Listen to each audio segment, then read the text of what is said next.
The only thing this administration seems to know how to do is fight for more control of American people and take away our individual freedoms. Instead of going after criminals, they're going after law-abiding citizens. This is Juan Mendoza reporting for Rebel News. We're here at the Young Women's Leadership Summit in Dallas, Texas. And here I have today with me Congresswoman Beth Van Duyne. Thank you very much for talking with us. Thank you very much for having me. So, what brought you here to the convention here? You're a congresswoman here in North Texas here for County 24. So what brought you here? Yeah, so District 24, actually this convention center is right in the middle of the district. So I live about 15 minutes away, and it's amazing to see. I was here last year. It's amazing to see these thousands and thousands of young women who want to get engaged, who are principled, determined, vocal, and they want to fight for our country. And it's amazing energy boost, and I think it makes me feel great for the future of our country. That's great. And we're in North Texas, and one of the things right now that the state is dealing with right now in the southern border, they're seeing an influx, a huge increase of illegal crossings of migrants and narcotics. So what have you seen have been the impacts in your local district here because of the border crisis? Well, I mean, back when I was mayor, we had this problem come up. I was mayor of the city of Irving, Texas. It's a population of about 250,000. We had the most diverse zip code in the country. At that point in time, when we saw crime increasing in our city, we had a phenomenal partnership with Immigration and Customs Enforcement, where if we had an individual that was arrested and could not prove that they were in the country legally, ICE was contacted, they were held, and if that person was deemed to be in the country illegally, they were deported. We got a lot of grief from folks like the New York Times and others, but the fact is that almost immediately we saw a huge decrease in our crime rate. We became the 5th safest city in the country.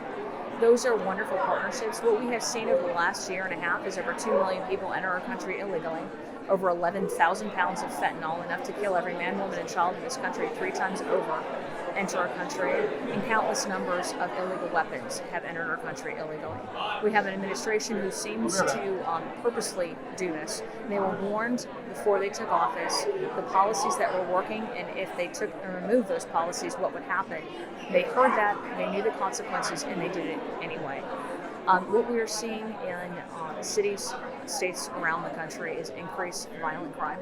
And that's coupled with the defund the police movement and the demonization of our law enforcement. But we're seeing increased rises in fentanyl deaths. In fact, right now, the number one killer of adult Americans under 45 is fentanyl. And an administration who seems to completely turn a blind eye on it. And speaking earlier about firearms, the state has also been getting international news about the shooting in Uvalde. And the Biden administration is calling for more bans on firearms. What are your thoughts about all that? I think when the only tool in your toolbox is a hammer, everything looks like a nail. The only thing this administration seems to know how to do is fight for more control of American people and take away our individual freedoms. Instead of going after criminals, they're going after law-abiding citizens. I think if we looked at this and we wanted to figure out the root cause of what happened in Uvalde, you can look at hardening soft targets, making sure doors lock automatically, that you have one entrance and multiple exits, that you have a school resource officer on campus that will have confronted that gunman before they ever entered inside a classroom and were ever able to let off a shot. We've seen that has worked. And what you found is Schumer actually stopped a bill that was on the floor of the Senate from passing, which would have looked at best practices and how to keep our schools safe. Democrats blocked that because the only thing they want to do right now is go after gun control. And they want to go after individuals' right under Second Amendment to be able to own and operate a weapon.